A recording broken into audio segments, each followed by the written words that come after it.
est parti de là, on était parents. On a franchi au bout de 15 jours cette porte d'hôpital et on est devenus les soignants et les aidants de notre enfant. Je suis Angélique, la maman d'Enora et de Lucas. Enora, elle a 4 ans et Lucas, il a 7 ans aujourd'hui. Lucas a été diagnostiqué diabétique de type 1. Le diabète de type 1, c'est une maladie auto-immune. C'est-à-dire qu'en fait, le pancréas ne fonctionne plus du tout ou juste un peu.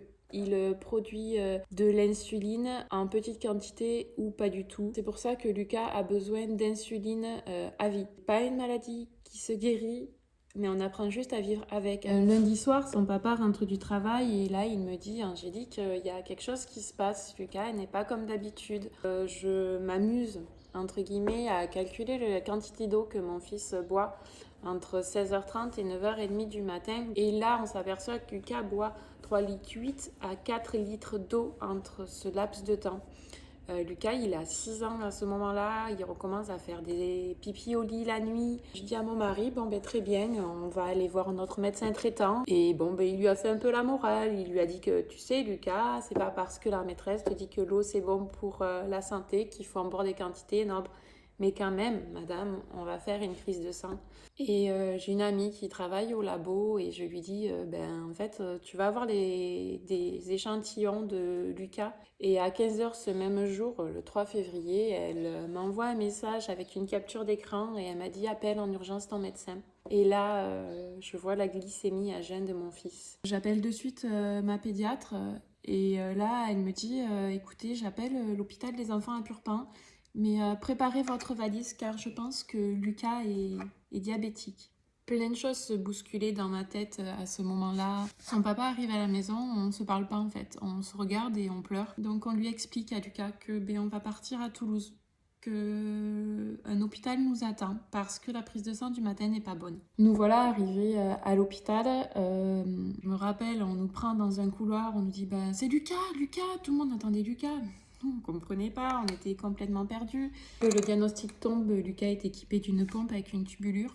Et là, nous voilà partis pour 15 jours d'hôpital dans les bras des infirmières, des aides-soignantes, des pédiatres, même une maîtresse à l'hôpital des enfants pendant 15 jours. On a été formatés avec mon mari. On est arrivé avec un disque dur vide et on est reparti avec un disque dur plein d'informations sur le diabète. Nous avons dû apprendre à piquer notre fils, à lui faire des injections.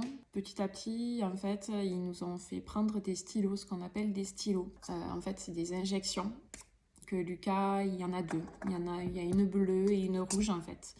Lucas a la rouge qu'il doit faire à chaque repas pour pouvoir manger et éliminer le sucre, les glucides, en fait. C'est pas du sucre, mais c'est les glucides juste après. Et la bleue pour repasser une journée linéaire et une nuit essayer d'être linéaire, mais on a appris qu'avec le diabète, en fait, on pouvait rêver de gérer, mais c'était très dur de pouvoir gérer et de pouvoir anticiper. Les enfants diabétiques et les adultes diabétiques ont un petit freestyle, un petit capteur qui est juste là, posé dans leurs bras. Ce petit capteur va servir à prendre sa glycémie, on le bip et en fait, ça évite de faire tous les petits dextros qui sont dans le doigt. On est parti de là, on était parents. On est franchi au bout de 15 jours cette porte d'hôpital et on est devenus les soignants et les aidants de notre enfant. Quand on rentre à la maison, en fait, il y a une nouvelle vie qui s'instaure à nous. Donc il faut qu'il aille à l'école, il faut qu'il mange à la cantine comme ses copains, il faut qu'il aille au centre aéré comme ses copains. Je vois la directrice et à ce moment-là, elle me dit il faut faire un PAI. Ensuite, il faut que je trouve des infirmières à domicile. Lucas, il a le passage des infirmières tous les midis à la cantine et au goûter.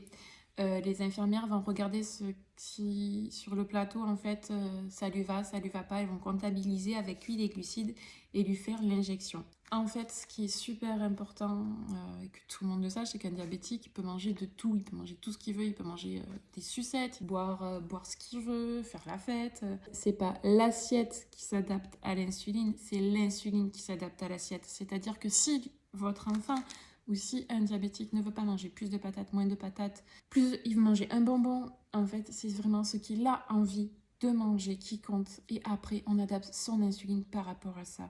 Si un jour il veut pas manger de glucides pour un repas, pour un goûter, il a le droit, il n'aura pas d'injection. Ce qui est dur, c'est que quand on rentre à la maison, c'est à nous de former tout le monde. C'est à nous de former les équipes, les infirmières à domicile que l'on a trouvées pour notre enfant. C'est à nous de former les maîtresses. On doit aussi former les papis-mamies, les copains-copines, pour que Lucas il continue à avoir presque la même vie qu'avant. On nous demande à ce qu'il soit autonome en sortant du CM2 parce qu'à partir du CM2, Lucas n'aura plus le droit à avoir des infirmières pour lui faire les injections le midi. Il devra en fait se faire une petite injection tout seul en autonomie totale, calculer ses glucides en autonomie totale. Et moi, je pense que c'est pas en sixième qu'on devient autonome. Ils grandissent plus vite que les autres, mais encore une charge de plus sur leur épaule alors qu'ils viennent de rentrer au collège. Nous, parents d'enfants DT1, on peut pas dire que le mot parent soit bien défini dans le dictionnaire. On est surtout devenus des parents aidants pour nos enfants. On est devenus coordinateurs du planning du passage des infirmières, savoir si elles doivent passer le midi à 4 heures à l'école, chez papy-mamie ou au centre aéré. On est devenus infirmiers parce qu'en 15 jours, on a appris à piquer notre enfant 6 fois par jour et à placer un capteur de freestyle sur son bras. On est aussi devenu médecin urgentiste parce que c'est à nous d'adapter au mieux les doses, d'augmenter ou de diminuer l'insuline. Ça paraît tellement facile et pourtant. On est aussi devenu négociateur et clown d'hôpitaux en fait parce qu'à chaque injection, on essaye de faire rire notre enfant. On est devenu diététicienne parce que c'est à nous de compter chaque glucide qu'il va ingérer et d'adapter au mieux les doses. On est souvent devenus des parents incompris, des parents moins invités aussi chez nos amis. On organise au mieux notre quotidien et on essaye de l'adapter à sa vie en lui donnant beaucoup plus de couleurs. On part au travail, la boule au ventre. On prend beaucoup de jours en fait pour suivre notre enfant. Ce sont des jours sans solde et qui ne sont pas payés par notre employeur. On est devenus des soignants de notre enfant et on voulait juste être parents.